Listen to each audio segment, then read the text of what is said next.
Okay, hello everyone. So the story so far. So obviously this is the engine bay for the van and where everything's going to terminate. So right now, to make things easy for me, when I started, I just removed the earth, all the earths off the battery. It's sitting there quite happily. It's still above 90%. Obviously there's no drawer on that right now.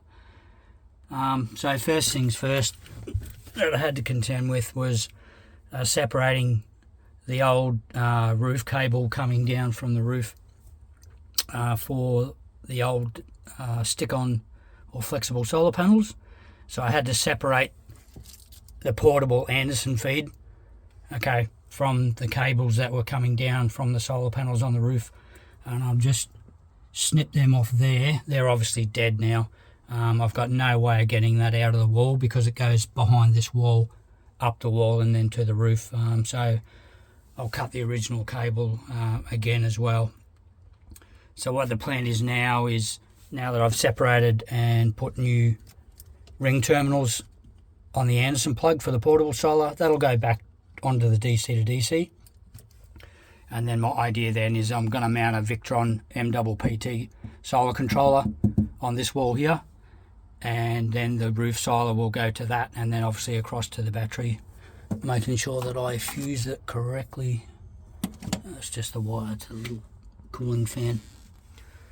Not much else going on in here, that's about it.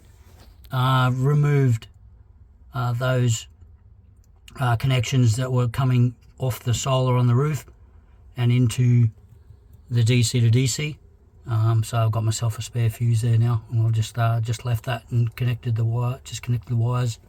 So what I'm going to do is I'm going to use MC4 connectors with a built-in 15 amp fuse, so they'll go on the roof, and I'll make sure that I can get to those if I need to. So I've decided to fuse outside instead of on the inside here.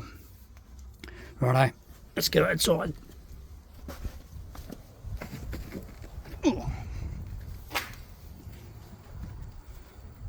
So the roof, as I said, I removed the flexible solar panels.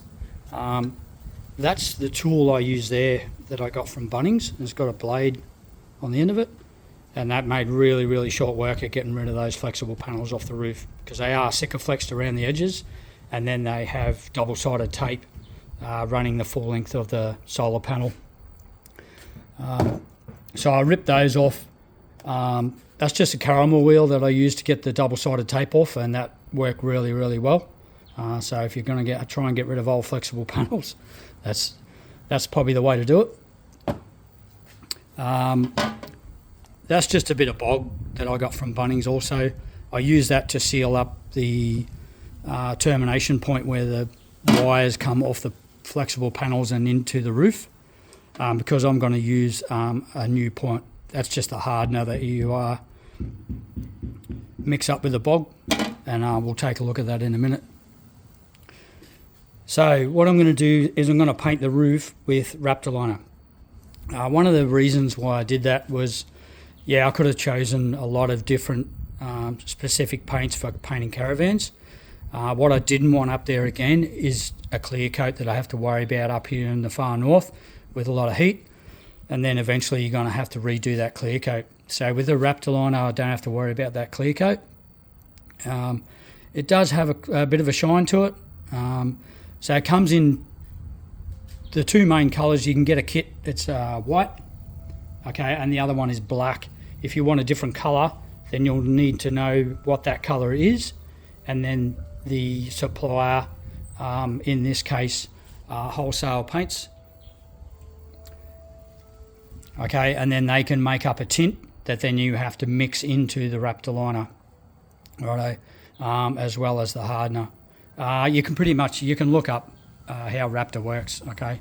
It does stick really well to fiberglass, and it will stick to the paint, like freshly laid paints, righto.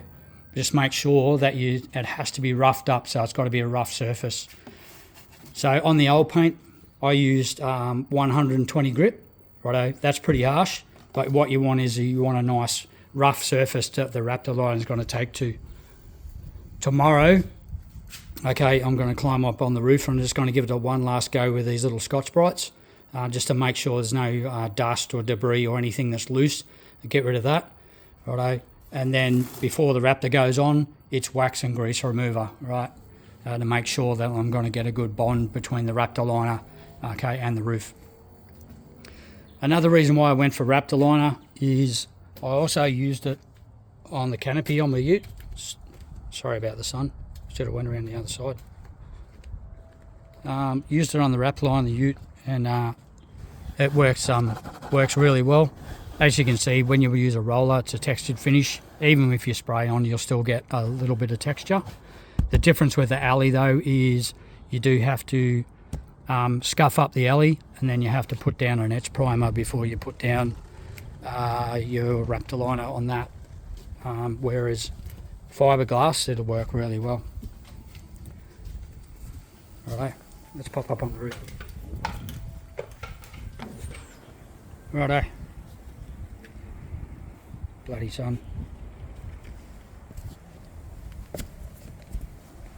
So as you can see, there was a panel there, and there was a panel there. Now whether my new panels fit in this gap here, I'm hoping it will, otherwise it'll have to go up front. Sanding the back's one way to find all the support rafters in your roof. And the job for today is I'm just going to redo the silicone on that little fan there while I've got all the paint off, so I can actually fix that to the actual roof. And I'll the Raptor line will go around that. Raptor will happily go over the silicone as well, as long as that silicone it is paintable, righto, and that'll be on the instructions on the tube. And I'll run another new bead around the bottom of the aerial as well. I'm thinking about actually that little lid for that. I'm thinking about painting that with Raptor as well. I don't think I'll paint the top of the aircon, but one thing I'll have to look out for too is the height of my solar panel, because I'm worried about that screw there. They are pretty thin. They'll be hardcore 170 slimline panels, so I'm hoping I can get some aluminium alley and I can get level or just below that screw there. Yep, so tomorrow it's all paint, and I hope it's not as windy as today.